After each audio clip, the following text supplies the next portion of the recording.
किसी गांव में रमेश नाम का एक कुशल कारपेट बुनकर रहता था। उसके बनाए हुए कारपेट अपने सुंदर डिजाइनों और उच्च गुणवत्ता के लिए मशहूर थे।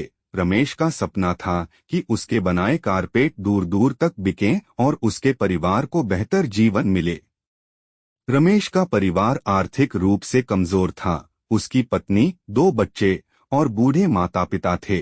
रमेश अपने परिवार के लिए खुशियां लाना चाहता था, इसलिए उसने निश्चय किया कि वह अपने कारपेट बेचने के लिए अन्य राज्यों में जाएगा।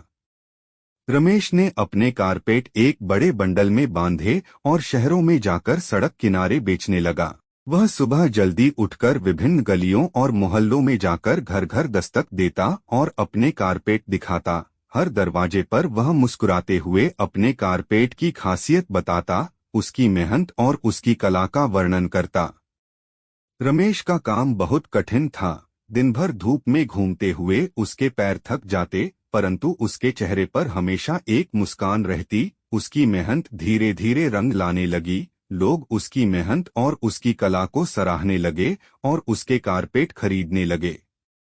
रमेश ने अपने काम और परिवार की जिम्मेदारियों के चलते अपने सभी व्यक्तिगत सुखों का त्याग कर दिया। उसने त्योहारों पर भी काम किया ताकि वह अधिक से अधिक कारपेट बेच सके और अपने परिवार के लिए अधिक पैसा कमा सके। वह बच्चों के साथ खेलना, दोस्तों के साथ समय बिताना और आराम करना छोड़ चुका था। धीरे धीरे रमेश की मेहनत का फल मिला। उसके कारपेट की मांग बढ़ती गई और उसकी आमदनी भी। उसने अपनी कमाई से अपने बच्चों की पढ़ाई का खर्च उठाया, अपने माता पिता की दवाइयाँ खरीदीं और अपनी पत्नी के लिए सुंदर कपड़े लाए। रमेश का त्याग और उसकी मेहनत रंग लाई।